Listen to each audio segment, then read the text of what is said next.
পহেলা বৈশাখ উদযাপনের তিনটি স্তর আমরা দেখতে পাই।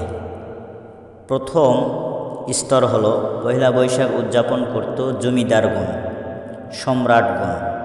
তাদের আমলে তারা জমির খাজনা বা জমির কট যেগুলো দেওয়া ছিল সেগুলো যখন পরিশোধ করা হইতো বছরের শেষে চৈত্র মাসে, এরপরে পহেলা বৈশাখ যেই দিন হবে সেই দিন তারা মানুষদেরকে মিষ্টিমুখ করাইতো, তাদেরকে মেহমানদারি করাইতো।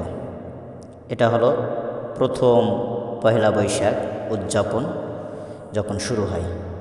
দ্বিতীয় স্তর আর একটি আমরা দেখতে পাই, সেটি হলো পহেলা বৈশাখ মানে হালখাতা। যখন জমিদারদের জামানাগুলো শেষ হয়ে এলো, বিলুপ্ত হয়ে গেল, এরপরে মানুষ সারা বৎসর দোকানে বাকি খাইতো। এরপরে পুরাতন বৎসরের যত বাকি আছে সেগুলো পরিশোধ করো, নতুন বৎসর আসছে, নতুন বৎসরে তোমরা নতুনভাবে নতুন খাতায় নাম উঠাও। সেই হিসাবে দোকানের যখন বাকিগুলো পরিশোধ করা হইতো, দোকানদারেরা হালখাতা করত, তাদেরকে খাবার দাবারের ব্যবস্থা করত। দোকানের বাকিগুলো পরিশোধ করা হয়েছে এই জন্য কাস্টমারদেরকে মেহমানদারি করাইতো। তৃতীয় স্তর যেটি বর্তমানে আমরা দেখতে পাচ্ছি পহেলা বৈশাখ উদযাপন হচ্ছে, এটি হলো তৃতীয় স্তর। এটি হলো সর্বপ্রথম শুরু হয় 1989 সাল থেকে। 1989 সাল থেকে ঢাকা বিশ্ববিদ্যালয়ের চারুকলা অনুষদ এর উদ্যোগে কিছু তরুণ শিক্ষার্থী নতুন নিয়মে এই পহেলা বৈশাখ উদযাপন তারা শুরু করে। তারা যখন সর্বপ্রথম পহেলা বৈশাখ উদযাপন শুরু করলো, এটির নাম দিল তারা আনন্দ শোভাযাত্রা। আনন্দ শোভাযাত্রা। এই আনন্দ শোভাযাত্রার মূলে যিনি ছিলেন তিনার নাম ছিল তরুণ ঘোষ, কলিকাতার একজন হিন্দু শিক্ষার্থী, ঢাকা বিশ্ববিদ্যালয়ের শিক্ষার্থী, কিন্তু কলিকাতায় বাড়ি। তরুণ ঘোষ এই আনন্দ শোভাযাত্রার প্রধানে ছিল বা মূলে ছিল। কিছুদিন পর এই আনন্দ শোভাযাত্রার নাম পরিবর্তন করে নাম দেওয়া হলো মঙ্গল শোভাযাত্রা। মঙ্গল শোভাযাত্রা মানে যে যত অমঙ্গল আছে সবগুলো দূর করে এই শোভায়, এই যাত্রায় যারা অংশগ্রহণ করবে তারা সব মঙ্গল নিয়ে আসে। নাউজুবিল্লাহ। অথচ মুসলমানদের আকীদা কি? সব ভালাই মালিকাত একমাত্র আল্লাহ রব্বুল আলামিন। অথচ আমাদেরকে গিলানো হচ্ছে, আমাদেরকে শেখানো হচ্ছে এই মঙ্গল শোভাযাত্রা পহেলা বৈশাখের দিনে মঙ্গল শোভাযাত্রায় যারা অংশগ্রহণ করবে সমস্ত অমঙ্গল দূর করে মঙ্গল নিয়ে নাকি তারা ঘরে ফিরে আসবে, যা পুরোপুরি শিরকি কার্যক্রম। পুরোপুরি শিরকি কার্যক্রম। এই মঙ্গল শোভাযাত্রায় কিছু প্রতিমা, কিছু আর্ট, কিছু জীবজন্তুর ছবি দেখা যায়। আসলে কি এগুলো শুধুমাত্র প্রতিমা, শুধুমাত্র একটি আর্ট, শুধুমাত্র কি এগুলো একটি ছবি? না, এগুলো হলো ভিন্ন আর একটি ধর্মের দেব দেবতার সঙ্গে পরিপূর্ণতা মিল আছে, পরিপূর্ণভাবে মিল আছে।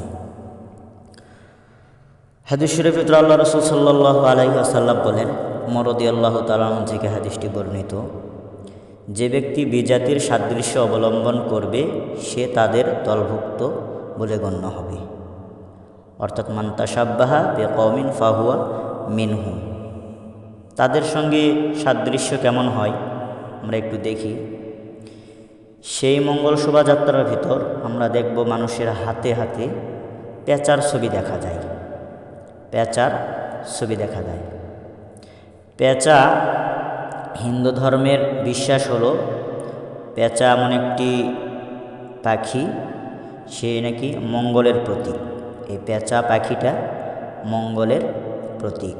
আরও মনে করা হয় এই পেঁচা হলো লক্ষ্মী দেবতার বাহন, লক্ষ্মী দেবতার বাহন।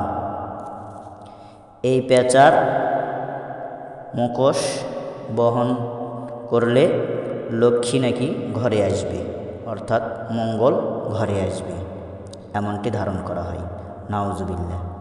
এরপরে এই মঙ্গল শোভাযাত্রায় আপনারা দেখবেন হনুমানের প্রতিচ্ছবি বা আর্ট দেখা যায়।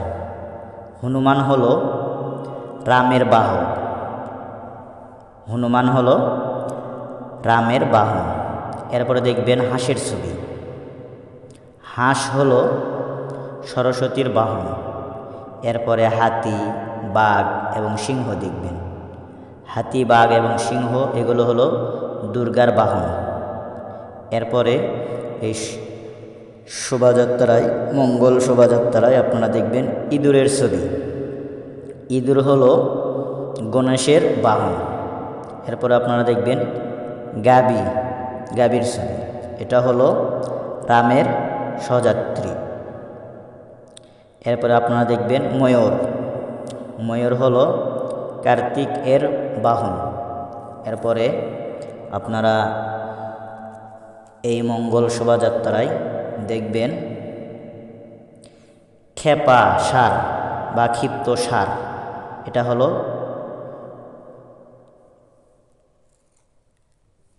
এরপর আপনারা দেখতে পাবেন খেপা ষাঁড় বা ক্ষিপ্ত ষাঁড়, এটা হলো শিব এর বাহন। এরপরে সূর্য দেবতা, হিন্দুদের অন্যতমের একটি দেবতা হলো সূর্য দেবতা। সূর্যের মতো বা মানুষের মাথার মতো এই ছবি আপনারা দেখতে পাবেন, অনেক মানুষ এটা বহন করে।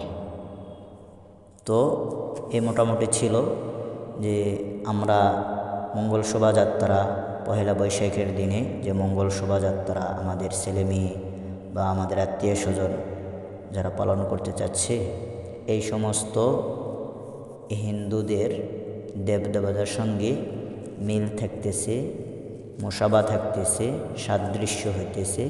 এই মঙ্গল শোভাযাত্রায় আমরা অংশগ্রহণ করে তারা 12 মাসে 13টা পূজা করে, 13 জন দেবদেবতার পূজা করে, কিন্তু এমনভাবে এটাকে সাজানো হয়েছে এই পহেলা বৈশাখকে যে সারা জীবন নামাজ পড়ছে, রোজা রাখছে, কিন্তু এই একদিনে সবগুলো দেবদেবতার ছবি এবং তাদের বাহন নিয়ে রাস্তায় রাস্তায় মিছিল করবে, মিটিং করবে।